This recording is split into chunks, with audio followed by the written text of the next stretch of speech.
As a combat veteran, this has been an issue that means a lot to me. We have 20 to 22 veterans that take their life every single day, and if we can find a way to prevent that, we certainly need to explore those options. There are alerts that exist out there, an amber alert for when a child is missing, a silver alert if we have an elderly person that's missing. So Senator Hassan, Maggie, and I are working on a bill together. She brought the bill to me and said, what do you think about a green alert?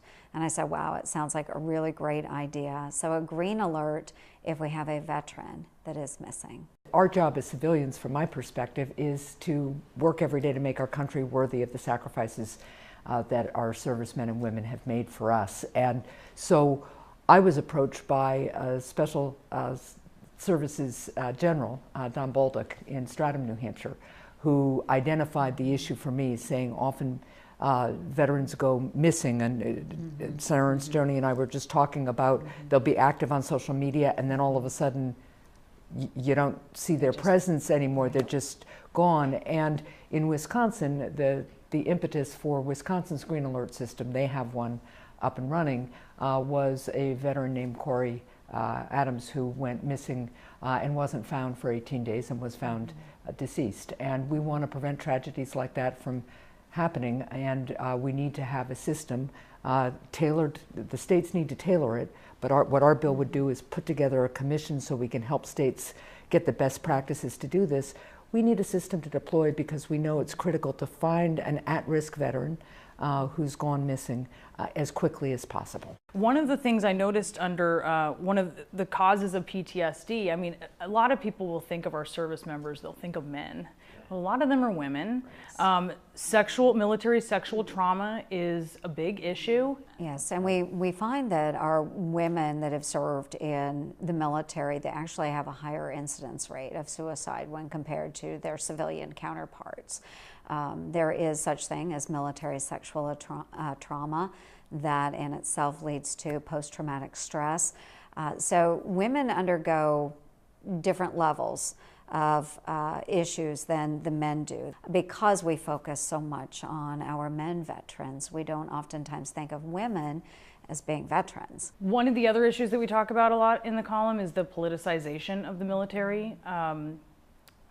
You can think back to the conventions where both parties were guilty of politicizing the military. You had retired generals, and yes, they're retired, and of course they are entitled, of course, to their First Amendment rights. But there are some former military brass who look and say, people see those guys, or women, it's mostly guys, and they identify them with the military. Exactly. With your military background, do you have concerns about that, and also what it means for younger people in the military in terms of putting them in a spot they're traditionally not in? I think it is always very important that our military stay as apolitical as possible. Now, of course, when people retire, they have every right to speak out and share thoughts and experiences that are important to them.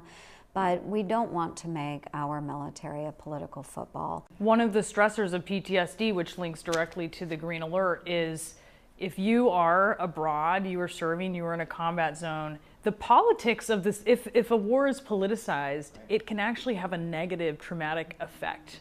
I don't know that just general members of the population realize that. I think if you think back to Vietnam, which was obviously became so controversial, that definitely influenced the way veterans were treated when they came home. They really weren't welcomed, and they were, in some cases, ostracized and criticized for just stepping forward and answering the call and keeping their country safe.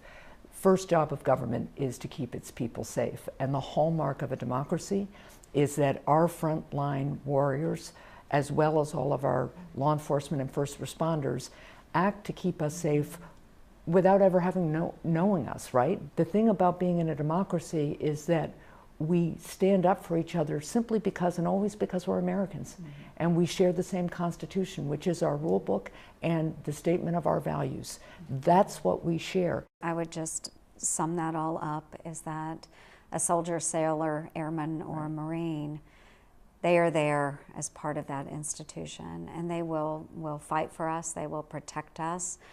They are not the ones making the decision. You know, the decision lies at the the topmost reaches of our country, whether it's the president, Congress.